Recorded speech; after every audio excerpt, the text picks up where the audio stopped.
السلام علیکم ورحمۃ اللہ وبرکاتہ۔ حضرت سعید بن جبیر رضی اللہ تعالیٰ عنہ فرماتے ہیں کہ ایک بنو تمیمی شخص نے اپنے اسلام لانے کا یہ قصہ بیان کیا کہ ایک مرتبہ مجھے ایک سفر کے دوران ایک بہت بڑے ریگستان میں رات گزارنا پڑی۔ اس خوفناک ریگستان میں میری اونٹنی میرے ساتھ تھی اور میں بالکل تنہا تھا۔ رات کا وقت تھا۔ میں نے اونٹنی کو ایک جگہ بٹھایا اور خود لیٹ گیا اور سو جانے سے پہلے میں نے یہ پڑھا، اعوذ بعظیم ھذا الوادی، یعنی اس وادی کے بڑے جن کے ساتھ میں پناہ مانگتا ہوں۔ یہ پڑھ کر میں سو گیا۔ سونے کے بعد خواب میں دیکھا کہ ایک قومی ہیکل جوان جس کے ہاتھ میں ایک خنجر ہے آیا اور آتے ہی وہ خنجر اس نے میری اونٹنی کے حلق پر رکھ دیا۔ یہ دیکھتے ہی میں گھبرا کر جاگ اٹھا اور ارد گرد دیکھنے لگا مگر کوئی چیز نظر نہ آئی۔ میں اسے یوں ہی ڈراؤنا خواب سمجھ کر پھر سو گیا۔ دوبارہ پھر وہی جوان ہاتھ میں خنجر لیے نظر آیا۔ اس نے خنجر پھر میری اونٹنی کے گلے پر رکھ دیا۔ میں پھر چونک پڑا اور دیکھا کہ میری اونٹنی بھی کانپ رہی ہے۔ میں پھر سو گیا اور تیسری مرتبہ پھر یہی قصہ دیکھا اور اب تو میں ڈر کر اور گھبرا کر جاگ اٹھا۔ میں نے دیکھا کہ اونٹنی بھی ڈر کے مارے بہت کانپ رہی ہے۔ میں نے پیچھے مڑ کر دیکھا تو وہی جوان ہاتھ میں خنجر لیے کھڑا نظر آیا اور اس کے ساتھ ایک بوڑھا شخص بھی دیکھا جس نے اس جوان کا ہاتھ پکڑ رکھا تھا اور اونٹنی کے قریب آنے سے اسے روک رکھا تھا اور وہ دونوں آپس میں لڑ جھگڑ رہے تھے۔ تھوڑی دیر میں 3 بڑے بڑے بیل وہاں آ گئے اور اس بوڑھے نے اس جوان سے کہا کہ ان بیلوں میں سے جو بیل چاہو میرے پڑوسی آدمی کی اونٹنی کے بدلے میں لے لو، مگر میرے پڑوسی آدمی کی اونٹنی کو ہاتھ نہ لگاؤ۔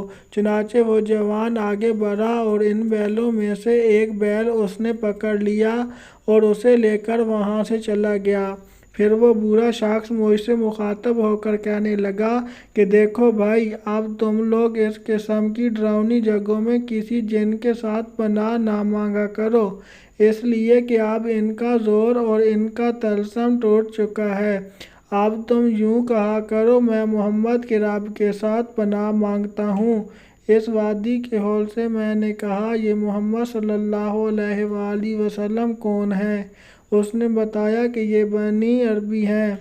میں نے پوچھا کہاں رہتے ہیں؟ اس نے کہا کہ مدینہ منورہ میں۔ میں یہ سن کر انتہائی شوق میں اپنی اونٹنی پر سوار ہوا اور سیدھا مدینہ منورہ آ پہنچا اور حضور صلی اللہ علیہ وآلہ وسلم کی خدمت میں حاضر ہو گیا۔ حضور صلی اللہ علیہ وآلہ وسلم نے مجھے دیکھتے ہی میرا یہ سارا قصہ خود ہی لفظ لفظ سنا دیا اور پھر مجھے مسلمان ہو جانے کے لیے ارشاد فرمایا تو میں فوراً کلمہ پڑھ کر حلقہ بگوش اسلام ہو گیا۔ ابن طلق یمامی کہتے ہیں کہ ہم ایک وفد کی شکل میں حضور صلی اللہ علیہ وآلہ وسلم کی خدمت میں حاضر ہوئے تو حضور صلی اللہ علیہ وآلہ وسلم کو دیکھا کہ آپ اپنے سر انور کو دھو رہے ہیں۔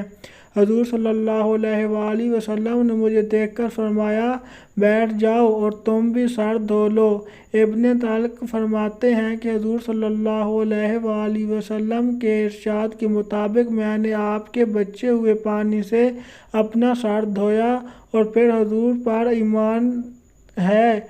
ایمان لے آیا اور مسلمان ہو گیا۔ میں نے پھر حضور صلی اللہ علیہ وآلہ وسلم سے عرض کی کہ یا رسول اللہ، مجھے اپنی قمیض مبارک کا کوئی ٹکڑا عنایت فرما دیجیے۔ چنانچہ حضور صلی اللہ علیہ وآلہ وسلم نے مجھے اپنی قمیض مبارک کا ایک ٹکڑا عطا فرما دیا۔ وہ ٹکڑا ابن طلق یمامی رضی اللہ تعالیٰ عنہ کے پاس رہا۔ جب بھی کوئی بیمار پڑتا تو وہ اس ٹکڑے کو وسیلہ سے شفا حاصل کرنے کے لیے اسے پانی میں ڈال کر وہ پانی اس بیمار کو پلا دیتے۔